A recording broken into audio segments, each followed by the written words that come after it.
Let's take a look at the next mailbag question. From Volcano Kid, he wants to know, gentlemen, I'm struggling to consistently have success against high break tackle running backs.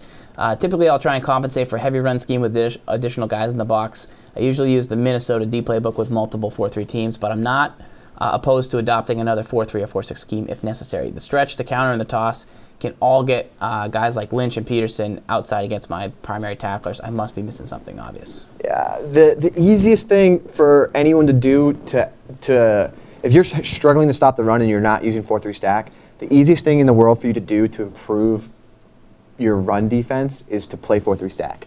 Yeah. And then spread your linebackers, because this is a run defense that we gave away earlier. I want to have to show it again because it's awesome. The easiest thing really you good can do. And it's not to say there's not better run defenses out there, but what I'm saying is that it's simplistically the quickest and easiest thing you can do to have better run defense, like immediately, is to play this style defense. And what the reason? And I'll tell you the reason why. It's all based off just math, just numbers. So if you take a look at the number of guys I have in the box here, I have 4 down linemen, 3 linebackers. If I baseline and I spread my linebackers, I instantly now, what did I create? I created a 6 down defensive line. In theory, if you take a look at that, right? Because the linebackers are right at the line of scrimmage. If you wanted to pinch your line, you could pinch your line. Now you created a little bit better of a front in the middle, but a little weaker outside. But I like to leave the line as is. So spread the linebackers. And then I usually would put the middle linebacker right about here. That's Willis. And then you have your other safety, Whitner. You can stack them over here by the tight end. And then you bring in Goldson in the box. And this is usually all you out of cover 3. And this is called an inverted cover 2. So I take away the deep safety or the deep middle, and I'm up in the box. Now, if you count the number of defenders that are near the line of scrimmage in the box, how many do you got, Farles? Got it. 9. 9 defenders in the box. Now, this run we were showing earlier before with no adjustments, and it was pretty effective. Snap the ball, I get out wide, and as you can see, the numbers now go to my advantage, and it was a good user play. I got out wide, I scraped. But what happens when you shift those linebackers out wide is you're putting them near the line of scrimmage, on the line of scrimmage.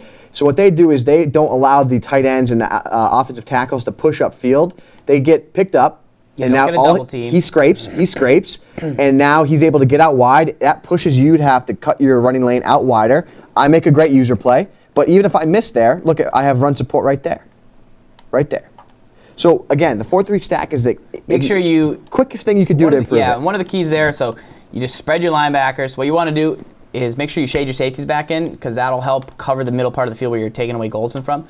If it does turn out to be a pass, you can drop the Goldson to the middle, but otherwise you really want to just get wide with him. You want to get wide. That's your goal. So no matter where the run goes, here we'll try it the other way, but your job is to contain everything inside. Try not to get eaten up by that block. And he shedded a block there, but he still was able to get out wide. And some people are saying to each other, saying, well, I would make you pay over the middle of the field with what you're doing. Well, that's the name of the game.